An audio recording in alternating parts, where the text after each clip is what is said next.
Once upon a time, in a far, far away land, there was a podcast called Blanket Fort Books.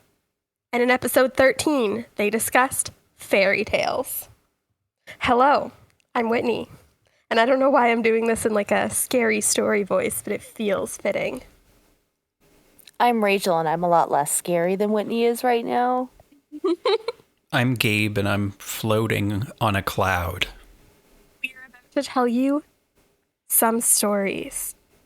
Anyway, like I said, this episode is about fairy tales. So this week we all picked some fairy tales, some like the old creepy ones, like by the Grimm brothers and Hans Christian Andersen, etc. And we're going to talk about them. But first, Gabe, what are you into this week? I'm into an album, I guess. It kind of flew under my radar in 2020, but it came out near the end of 2020, so that's kind of just timing for you. I was privileged to take a listen to We Will Always Love You, an album by the Australian electronic group The Avalanches. This would be their third album in 20 years because they like to work slowly, but when they come out with a project, it is lengthy, and they put in the work because they really love to sample old music and vocals from like the 40s, 50s, 60s, 70s, and then just mash them up, make new things out of it, and then also re-record instrumentals and new vocal contributions from a lot of people. On this album in particular, you've got like Rivers Como from Weezer, you got Blood Orange, Karen O, Denzel Curry, all contributing to like the songwriting on this album. And it's just like a really good vibe.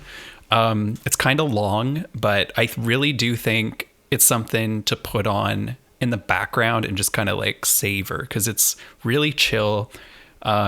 Definitely would fall under the category of junk, a jazz and funk combination as defined by the animated film Robots.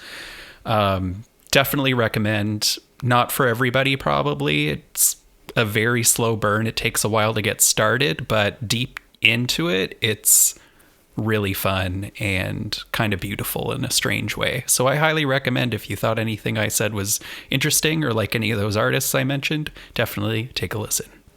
Oh, it sounds good. So what else are you guys into? I've been watching so much Archer. How far are you? Well, I've already finished the entire series, but I'm just re-watching it from the beginning again now because there's another season coming out at some point. I forget when. Do you think do you plan on finishing it again in time for the new season? Oh, yeah. Do you think you can do it? Because that's long. I am doing it. Like, I'll probably be done like next month. Wow. As I said in a previous episode, 12 years of Archer. I can't believe it. I know. It's nuts. And so I'm just preparing my mind. Last time I was watching it, the season where they like go back to the 20s or something, and it's like a mafia version, that was like the new season. So I don't remember how far back that goes. So many things have happened. What season am I talking about? Do you know? Like, I want to say like 3 or 4. Yeah, I think it was probably season 4 or 5. It was whenever the term ISIS got canceled due to the real world ISIS. Yeah. That's whereabouts I was. That's what I've been doing. That's like the only adult cartoon that I allow, but I won't go out of my way to watch it. Because I used to make you watch it. Yeah, remember when we played a drinking game to it? Yeah, you are guaranteed to be so drunk in the first 3 minutes. I want to do that. I don't think I was participating. Yeah, you were there. What? Obviously, it worked too well on him. So every time Mallory Archer takes a drink, you take a drink. Every time one of them is holding a drink, you take a drink. Anytime they say literally or danger zone or no. Or I think if Cheryl, whatever her name is during the episode, because it changes, whenever she yells, maybe. I think so. Yeah, it's like, anyway, so many things. I got a migraine just thinking about it. A hangover migraine. Yeah.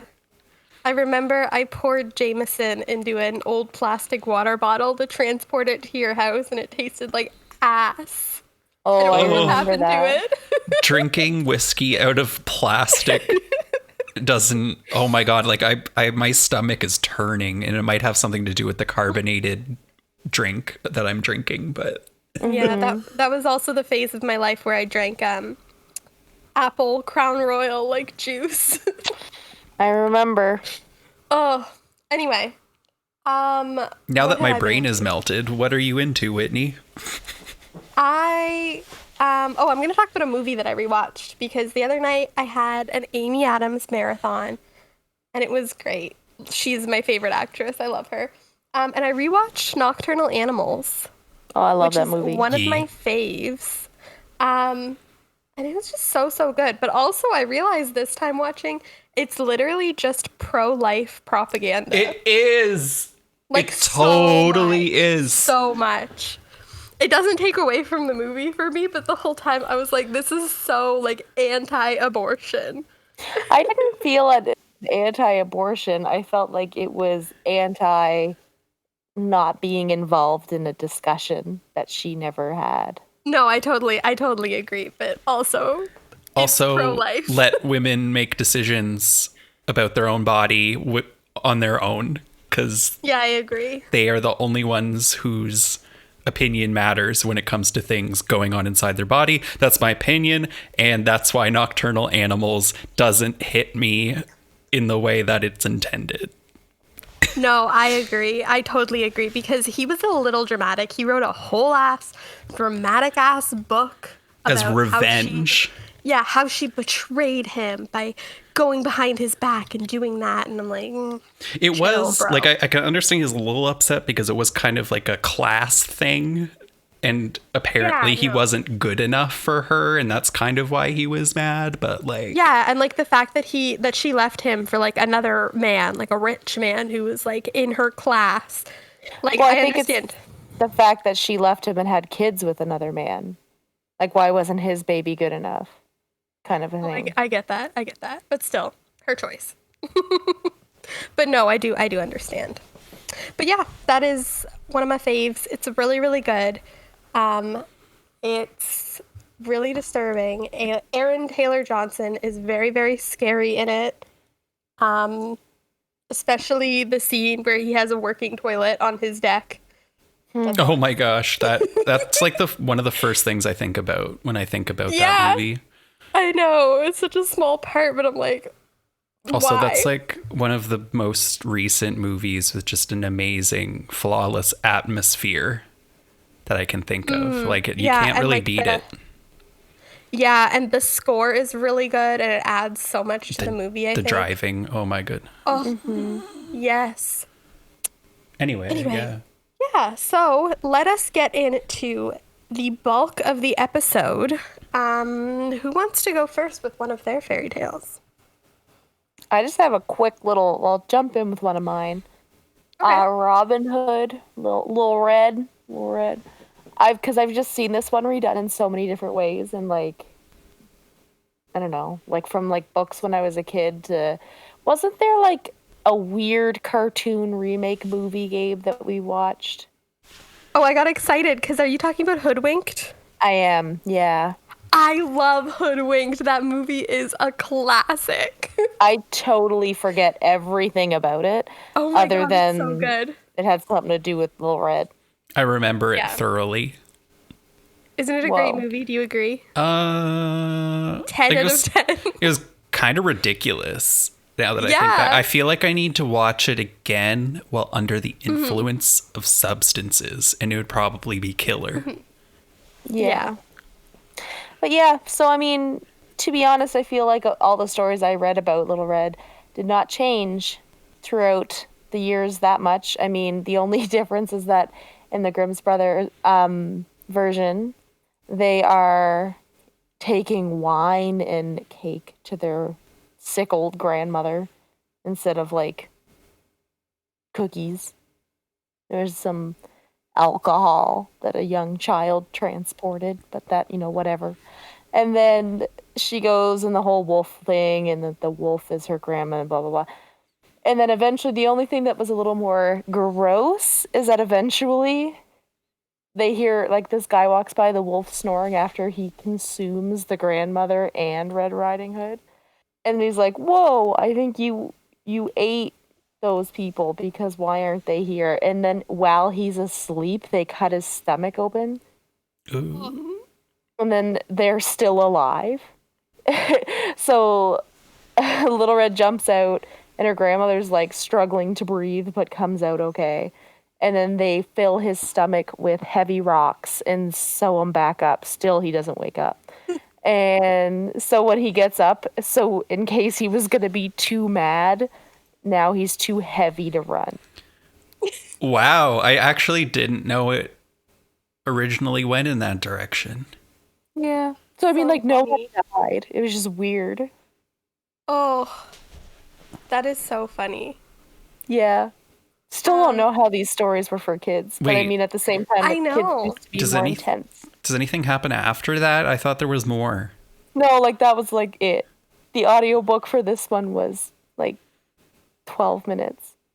Oh, okay. I thought there were, like, more things that happened after, but maybe that's just me remembering Hoodwinked and Into the Woods too vividly. Yeah, like, they just leave. I think the grandmother even gets to consume the wine. Like, I think everything's fine. Oh, so a happy ending, I guess. You just gotta dissect a wolf. But he's fine, too. Oh, well, are they friends? No. But, like, he's just really heavy with rocks now. They send him on his way to be over-encumbered for life. Yeah, I guess. R.I.P. Yeah. So I didn't really know those details, but it was a little bit different. Well, that's crazy. And these stories are so different from, like, the ones that we're familiar and, like, kids are told these days. Yeah.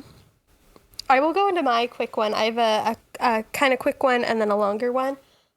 But I read The Little Mermaid by Hans Christian Andersen, which is extremely different from the Disney movie.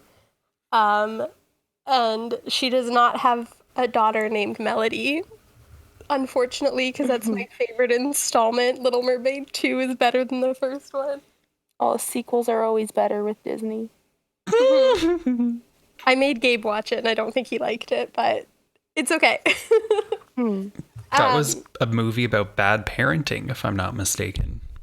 It was. They were real shitty parents. But can you blame them? Because they met for like 5 minutes, and then suddenly they were married and had to figure out how to raise a kid together, so. Mm-hmm. They didn't know what they were doing. Anyway, so the original story is kind of similar to begin with. Ariel saves the prince. I don't even know if her name's Ariel. I don't think so. But the mermaid saves Prince Eric from death at sea. And then she wants to become human so badly. So she goes to the sea witch. But instead of like trading her voice for legs, the sea witch cuts out her tongue. Oh. Yeah, great. And then instead of just giving her legs, because she is an evil sea witch, she has legs, but every time she walks on them, it's like horrible pain, like she's walking on shards of glass. Oh. So she puts up with all this to go find her prince, and in the end, she doesn't even end up with the prince. He ends up marrying someone else who has convinced him that she was the one who saved his life. And then she's just left with horrible, painful legs and no tongue. And that's The Little Mermaid. I kind of like that version. I do too, but Disney definitely took their liberties. Wow. Yeah, it's actually equally as impressive, I guess, that they managed to salvage that story into what became the animated movie. Was there a Sebastian the Crab? There certainly was not. Well, I don't even think so, like anyway. this story. It's stupid without the crab. Wait, this might be a dumb question, and I may have missed it, but were there even any named characters in The Little Mermaid originally? That I don't remember. I don't think so. I noticed a lot of these grim fairy tales didn't really have named characters in them. Yeah, the next story I'm going to talk about, I won't do it right now, I'll let Gabe go, but there's a whole cast of characters, but only one of them has a name. So it's kind of weird because they'll be referred to as like the brother and then Marlene. So it's like, why only give one of them a name? Right. Anyway, Gabe, do you want to go into one of yours? Yeah, and that's funny because mine is all about a name, because I read Rumpelstiltskin, which I kind of remembered from when I was a little kid, but I don't think it was this version I was familiar with, this original iteration, because there's nothing, this is just, I don't know why this exists, and I think that's still debated to this day. Because basically what happens is there's this girl and her father who is a miller, and apparently this miller's daughter, she is just so beautiful, and his dad, her dad is very proud of her hair, I guess. At least in one of the iterations, I believe that is revealed. And he goes to the king of this place that they live in, wherever that is, unnamed, and just says, "Oh, I want to be friends with the king, and you know how I can do that? I'm gonna tell him that my daughter can make hay turn into gold." Just because that's a nice lie, and that's the best one I can come up with, and I can totally follow this one through. So then the father is just like, "Hey, surprise, guess what you're doing tonight? I'm gonna lock you up in a barn with a bunch of straw, and you are expected to turn this straw in this spool and turn it into gold. And if you don't by morning, you're gonna get killed." And that's where it begins. And I'm like, all right, so this is a predicament. I feel like parents used to just want to terrify their kids out of bad behavior. Yeah, it's like, if you do, well, the thing is, the story doesn't even, like, she didn't do anything wrong. She just existed, and the dad's I'm going to exploit you in an impossible way. A million years ago, so they were like, parents didn't even want to exert any effort on hitting their children. They just wanted to scare them. Yeah, when I was looking up fairy tales, I saw one comment that was like, back in the day, parents didn't want to like soothe their kids to sleep with a bedtime story. They wanted to scare them until they passed out and slept through the night. And then they were, That doesn't sound reliable.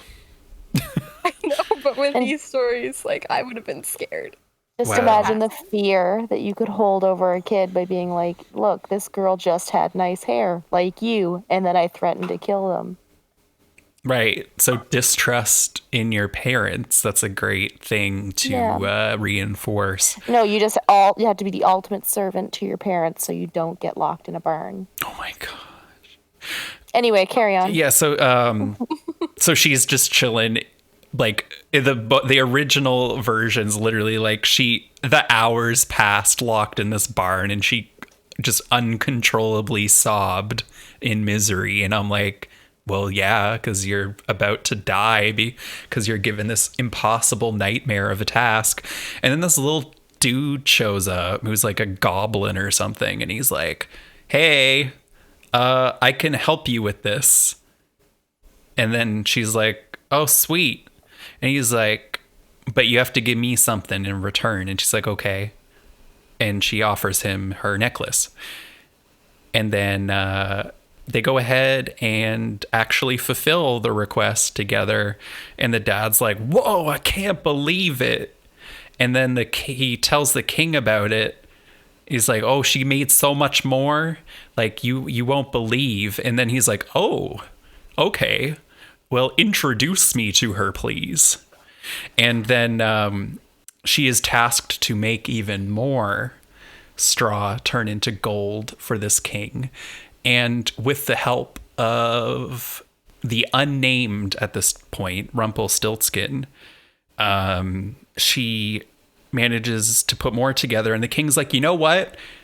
You might just be an average peasant girl, but because you are an unlimited source of riches, I want to marry you.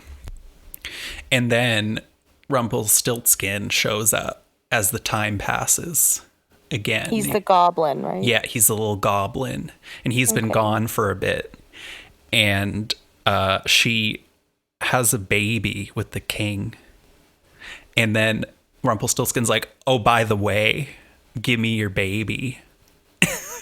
And she's like, no. And he's like, well, if you can guess my name, you don't need to give me your baby. And she's like, all right. So she goes all around town learning every name she possibly can, because how are you supposed to guess Rumpelstiltskin of all names? And she goes through them, and he's like, that's not my name. That isn't it. And eventually she actually does say, well, it must be Rumpelstiltskin. And then he has a meltdown, and like, I can't even believe this is how the story ends. He just freaks out and says, the devil told you this, or someone evil told you my name in frustration. And then he stomps his foot and gets stuck in the floor. He basically gets himself in a physical predicament and ends up tearing himself in half from the legs up. And then he dies, and that's the end of the story. Whoa. Oh my God. He just has a meltdown because she guessed his name, and I guess she didn't have to give away her baby. Also, like, I hope she's okay with the king and all that, but I guess hopefully that all worked out. That dad's a piece of shit. Theme in all of like the Grimm brothers fairy tales is like the devil and like the evil one, and that's capitalized. It's in like every single one. They just talk about the devil. Yeah, but when did they come out again? What was the era? The early 1800s. Yeah, that seems like pretty in line with everything at that time in the Christian world. Can't you write about like one other thing that's not the devil? So many of them involve the 1800s. The devil caused everything. So many of them. The devil caused the plague. Like parents abandoning their children, or just parents not being good. And then later I've learned in further editions that they changed it to step parents being evil. Which you like might know from like Cinderella and stuff. And that's because people caught on. They're like, it's kind of weird to get all these, children's stories inspiring our youth to, be distrusting and scared of their biological parents. But who's always a great scapegoat? The step parent. And then step parents were witches and evil people. And that's kind of just what happened as a half-assed revision. Yeah, my second one is about an evil stepmom. Hansel and Gretel's that way.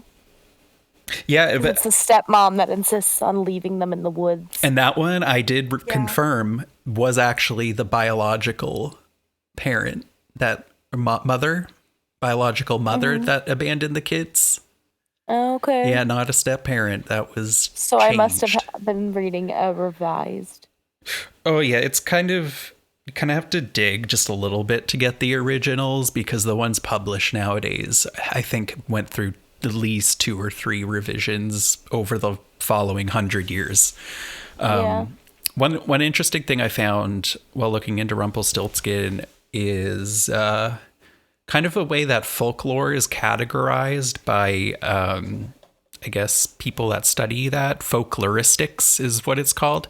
There's something called the Arne Thompson Uther Index, or ATU Index. And basically what that does is it basically categorizes every type of fairy tale or folklore story that has a common theme or moral. And it kind of helps everyone keep track of like how these sort of shaped up over history and how far back they go, because the concept of like the unnamed goblin guy showing up and making this girl guess his name or else he was going to take something away from her was something that apparently can be traced back even before this Grimm Brothers story in history. And examples of this ATU index is like, for example, like Jack and the Beanstalk would fall under ATU number 328, which is the boy steals ogre's treasure, which, if you think about it, is something that's commonly reused. And there's like ATU 425C, that's Beauty and the Beast. And everything that could possibly be considered a Beauty and the Beast ripoff would fall under that as well. So there's hundreds, as you can tell, of those. And I just thought that was really interesting because that's like a very early and thoroughly documented trope library that I didn't know existed, because this goes back like 100 years. That is super interesting. I didn't know that.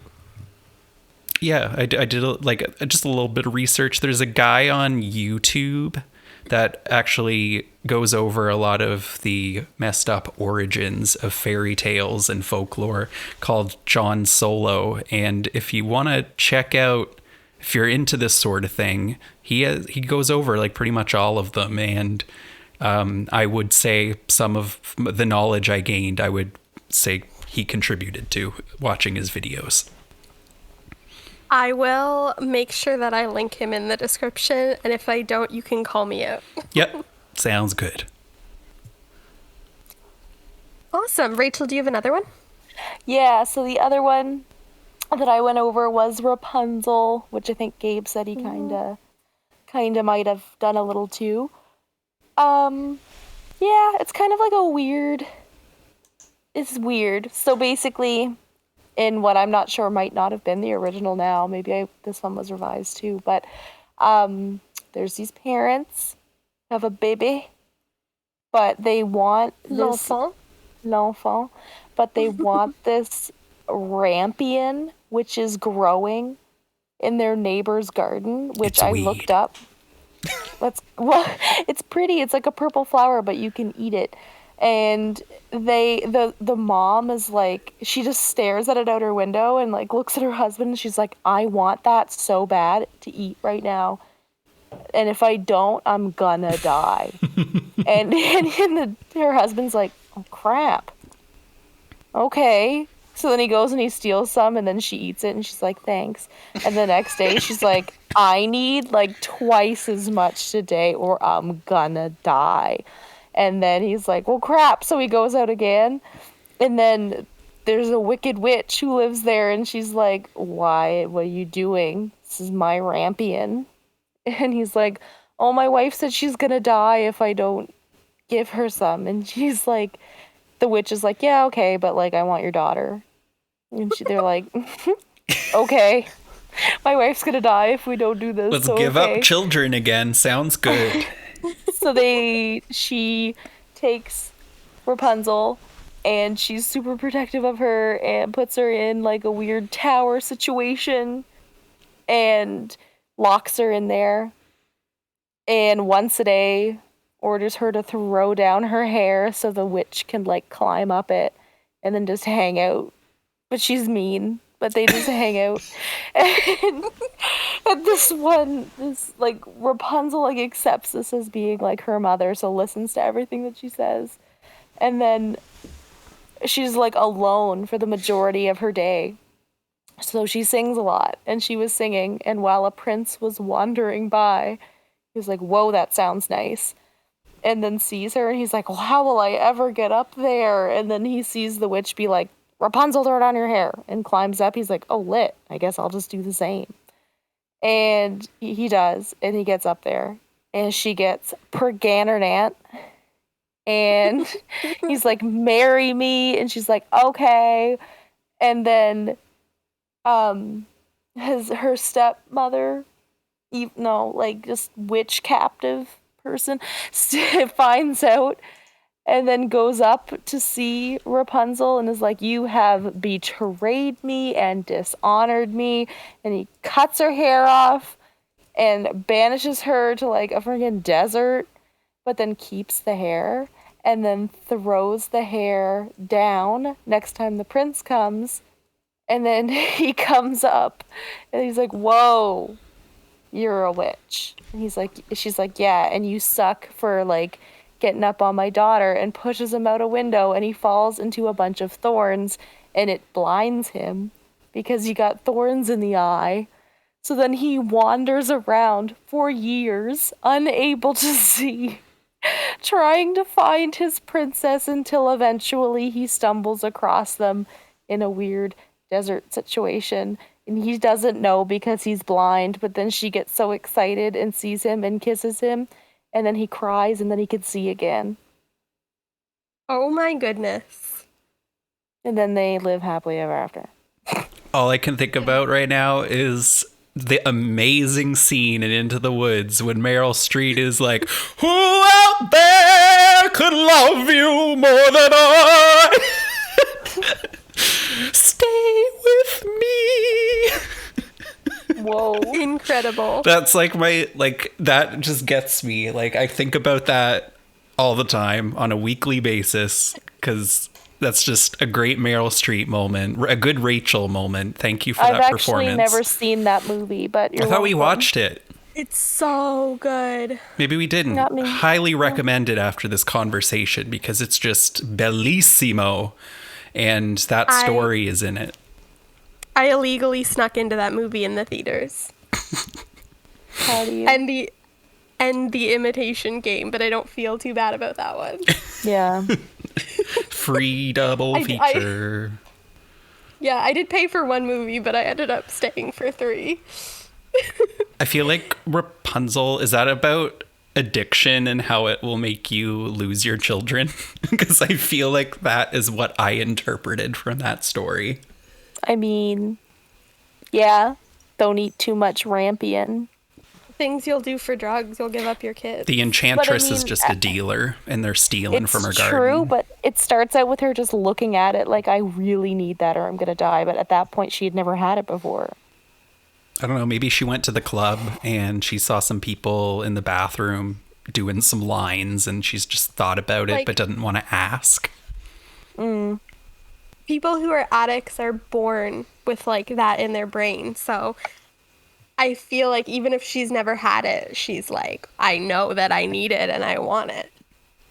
I think that's what it is, and I want to see a like movie or a book of a Rapunzel retelling that has to do with addiction, because I think that would be amazing. The only thing that takes me back from the whole addiction theory is that in the version that I read, it specifically said she made a salad, and I just kind of laughed because I was like immediately thinking drugs, and she was like making a salad. Yeah. True. So my second one is not well known. I don't know if there are any adaptations. There certainly is not a Disney one, but I want there to be, because I would love to know what Disney would do with this. And this story is called The Juniper Tree, which is by the Grimm brothers. Did either of you read this one? I want to say like maybe, but I'll only know when I hear it. Okay.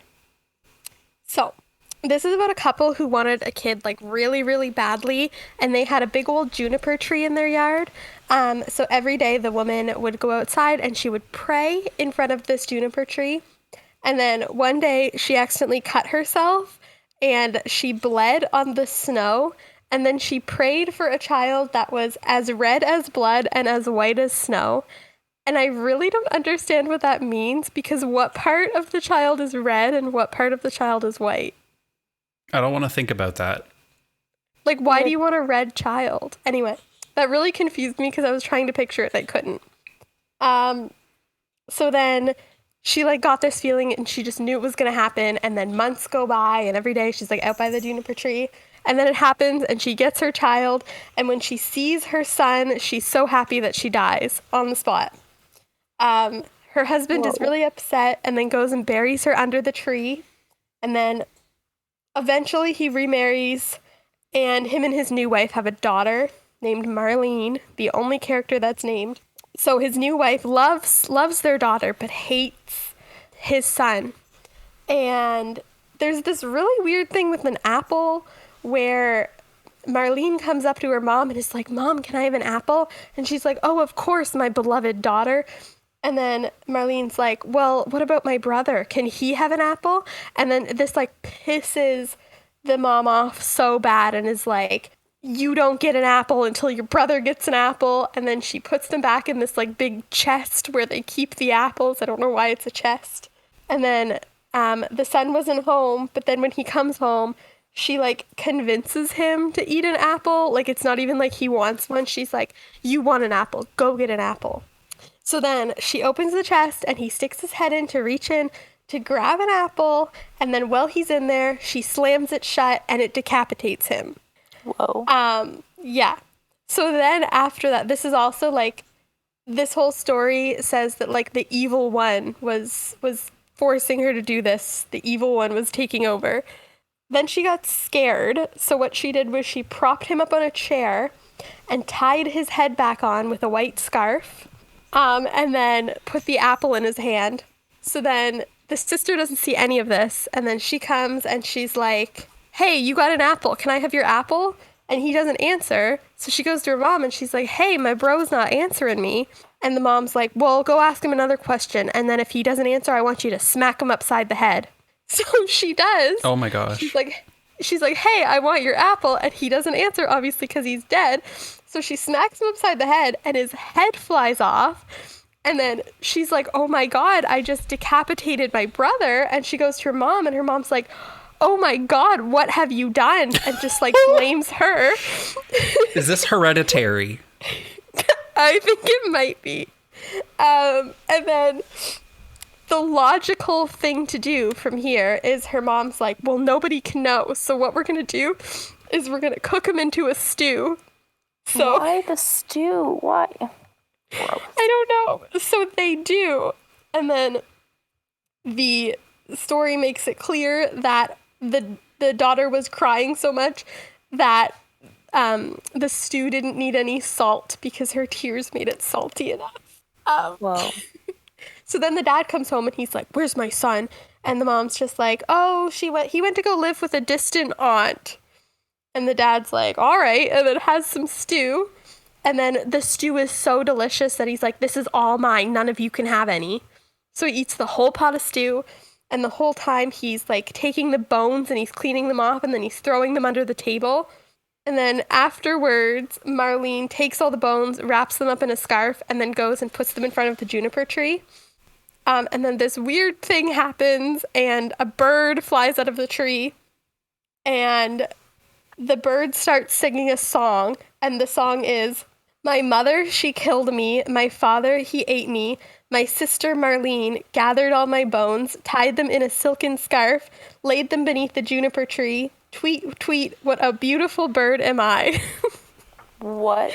And then But the mother didn't kill him. Oh, the other mother did. Oh, she didn't. Yeah. Yeah, he calls the stepmom his mother. Okay, gotcha. So then he goes around singing the song, and everyone, like random people in the town, are like, oh my God, that song's so beautiful. Can you sing it again? But every time he gets asked to sing it again, he's like, not unless you pay me. So he makes people pay him, and he gets a gold chain, bright red shoes, and a big old millstone. And then he goes back to the juniper tree, and the dad and Marlene come out, and they're like, oh, that song is so beautiful. And then the bird gives the chain to his dad, and then the shoes to his sis, and then his mom this whole time is having like a full mental breakdown, feels like she's dying, racked with guilt, and she comes out because she wants the bird to make her feel better.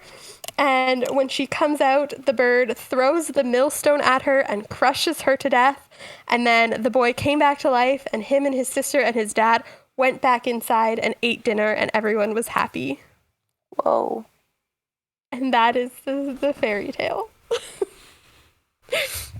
That's a lot. Don't you want to see a Disney adaptation of that? Yeah.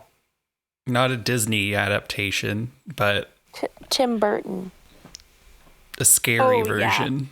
Yeah, it's kind of Coraline-esque. I could see a good Tim Burton adaptation.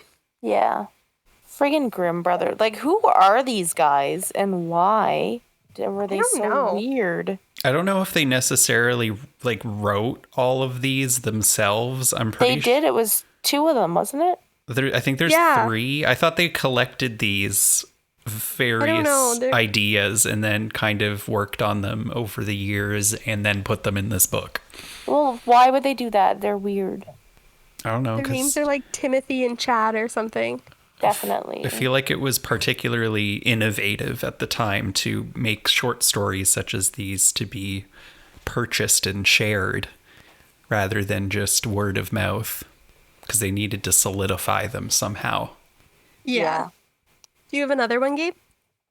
No, not really. It was Jacob and Willem.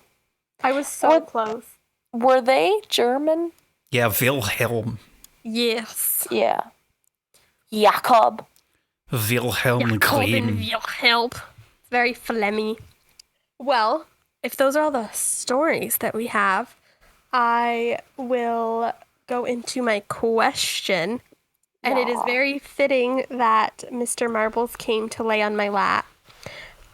Because my question today is, since so many of the old fairy tales involve talking animals, if you could ask your pet only one question and they would answer in English, truthfully, what would you ask?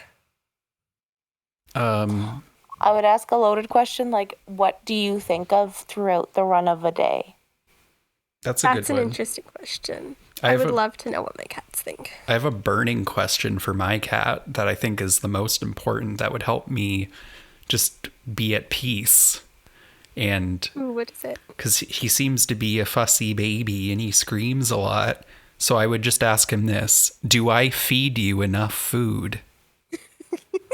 And if he says no, then I'll give him more food. Like, he's gonna say no because he constantly tries to manipulate for more food. But the thing is, he doesn't eat it after a certain point anyway. So I'm like, how much food do you actually want? Yeah, it's true. Or maybe he would maybe it would backfire and he'd be like, I don't like this food. I like this food. And it'd be something impossible to obtain. And that would be the only thing. Torture. And he'd be like, I don't like this food. And then would stop talking. And then you'd never know what food he does like. Well, I would trial and error. And if he kept eating it, I'd have to just deal with it. I've seen horrible videos of people feeding their cats live baby chickens. Oh, that's upsetting. I don't think any of our cats would eat like a chick, a live animal. I just don't think so. I think they would play with it. Yeah, and not maybe not in a nice way. Yeah. I would ask Apples if she loves me because she's very grumpy and I just want to know if we're friends or not. Yeah, that's an important question. I know she would say no to me because I squeeze her too much, but yeah. I don't know what I would ask Marbles because we are best friends. We have a spiritual connection already. I don't need to know anything. Just want to know, how can I make his life better? Yeah, he deserves the best. He seems. Oh, you know what? You should ask him, why do you pee on the floor? Yeah, he pees right in front of the litter box. Like, what would he like? What would he want? Yes, I have changed up the litter situation in every way I can think of, and he still pees right in front of it. So that is a great question. I would love to know. Amazing. Yeah, so that is our episode. Mm-hmm. Wait, Rachel, you have a dog and 2 rabbits. Would you ask them all the same question? Yes. Oh. Okay. That's fair. I get to see so much insight. I feel like rabbits would have different things to say. Yeah. I feel like it'd be really interesting for Maverick, but then when it comes to your bunnies, I feel like they just, I don't know. I feel like rabbits don't have a lot going on up there. Is that rude? Well, I guess that the only way to find out is asking, what do you think of in the run of a day? And then if they go, nothing, I'm like, oh, you're just really dumb. And if they're like, oh, these are my thoughts, at least I get a glimpse. Yeah, I kind of just want to know, like, what our pets, like, what they think, like, our relationship to them is. Because I read that they think that we're just, like, big, dumb kittens and they take care of us. But dogs, like, think of their owners, like, as their parents. So, like, do you think I'm your mom or do you think you're my dad? These are important questions. Yeah. Anyway, yeah, that is our episode. Our book club pick this month is The Alchemist by Paulo Coelho, and that will be going up on January 29th. So if you would like to join, get yourself a copy of The Alchemist and read along with us. And we will be doing a full discussion, a non-spoiler section, and a spoiler section. And we would love to have you. You can find me at Wit and Wisdoms on Twitter and YouTube. You can find me on Abrams Records on Twitter. And I am Board Seed on Twitter. Our official Twitter is at Blanket4Book. You can find our podcast in anywhere that you want to listen to podcasts. And thank you so much for listening, and we will talk to you next time. See ya. Bye. Bye.